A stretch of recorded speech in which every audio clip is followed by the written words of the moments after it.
the CEO of Abercrombie and Fitch was under fire after a book was written about his statements on overweight people. He had said that people who are fat, they don't make clothes for people who are fat because they want to keep their brand cool, and fat people are uncool. In the past, he had also said that his company does not donate clothing to homeless people because, again, that would hurt their brand. They literally burn the clothes rather than give them to homeless people. Yeah. Which is ridiculous, right? So, you know, they're doing a really great job with the PR. You know, good job, Abercrombie and Fitch. A gentleman by the name of Greg Karber caught wind of the story, and he thought that he would make a statement. So he went to Skid Row in Los Angeles to do the following. Take a look. I traveled to a Los Angeles Goodwill, where I scoured the racks for donated Abercrombie and Fitch clothing. They were hard to find at first, and I began to worry that Abercrombie was sending representatives to the thrift shops to buy up all the clothes and thus keep them elite. But then, I had an idea. Where is, like, the douchebag section? Like, jackpot. Next, I headed to East Los Angeles, also known as Skid Row, the location of one of the largest populations of homeless people in America. It was time to do some charity. At first, people were reluctant to accept the clothing. Perhaps they were afraid of being perceived as narcissistic date rapists.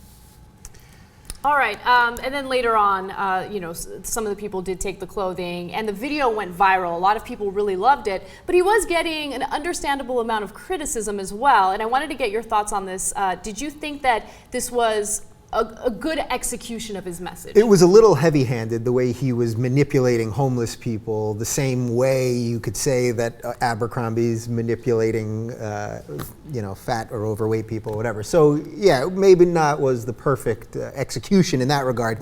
However, just going to the Abercrombie angle of this, I mean, Mike Jeffries, this guy, have you seen this guy? I mean, have you seen pictures of this guy? This guy is so Botoxed and overly Restylane and give me another filler or facial. You got any others? Juvederm. All right, yeah, something. There we go. Yeah.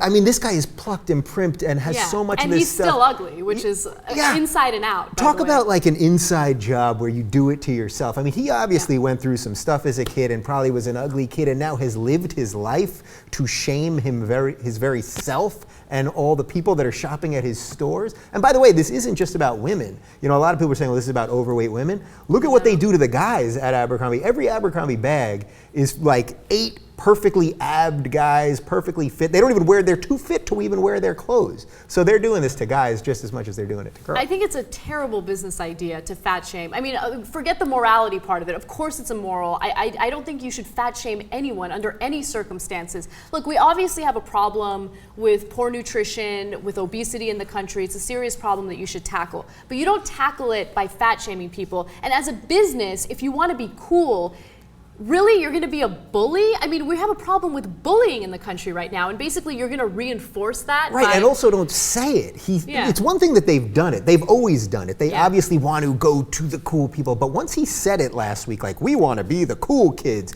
Well, cool people don't say that. Really cool people don't say that they're cool, you know, and you're just showing your cards. Nobody wants to see that. I absolutely agree with that. Going back to Greg Karber's video, I think that his intentions were definitely good. Yeah, he was sending a good message. The only thing that I worry about a little bit with that video is I don't want it to be, I don't know, misinterpreted as reinforcing what Abercrombie and Fitch believes, which is poor people wearing Abercrombie and Fitch makes Abercrombie and Fitch uncool. Right, you know right, exactly, I mean? right. He's sort of shaming homeless people in a different way, and it's just a byproduct of what he did, which basically was a good thing, so I think we can give him a pass on this one. Yeah, definitely. Yeah.